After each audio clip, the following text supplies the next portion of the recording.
कि खाली झमकौला से होई, ऐसे ना मुँह चमकौला से होई। खंड हो या जिला खाली तोरे मानो तनी बात बड़े कहे छरिया, पहले पता करो कि हम पवन सिंह भोजपुरी के एगो ब्रांड बन गया है। तो ढोली चटवैया, ढोली चटवैया और ढोली चलवैया, यानी कि ढोली में अगरबत्तियों जलाता है भोजपुरी, पता है ना।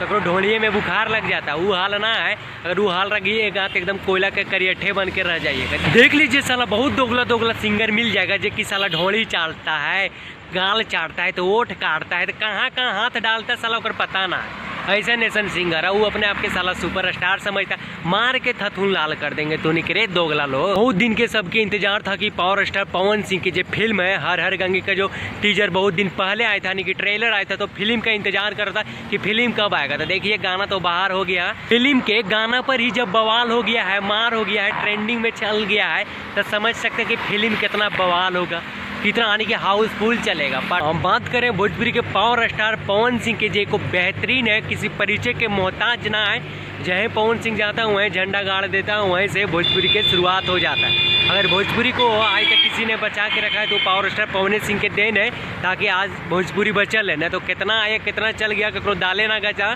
भोजपुरी में हजार सिंगर डेली आता है, हजार 2000 गाना डेली रिलीज होता है, लेकिन कोई चोली और ढोली के सिवाय कुछ गेबे ना कर। हर हर गंगे फिल्म के यानी कि ब्लॉकबस्टर गाना जरा बोला जाए भोजपुरी के सबसे यानी कि खतरनाक सबसे बढ़िया गाना में से एक, यानी हर हर गंगे के लोग बहुत ही बेसब्री से इंतजार कर रहे थे कि पवन सिंह के फिल्म में गाना बहुत है जरा कि सीक्रेट करके रखा गया, यानी कि छुपा के रखा गया। तो देख लीजिए गाना बाहर हो गया और गाना बाजार में एकदम से तहलका मचा रहा है, एकदम से बवाल मचा रहा है, खाली झमकौला से हो। हम सबसे यही बोलेंगे कि एक बार फिल्म देखिएगा, बेहतरीन फिल्म है, एकदम सच्चा घटना पर आधारित है। भोजपुरी के ऐसा ही फिल्म की ज़रूरत है, और भोजपुरी के शायद ऐसा फिल्म है जो कि इतना महंगा बजट से बनाए, तो लोग इतना प्यार समर्थन दीजिएगा कि फिल्म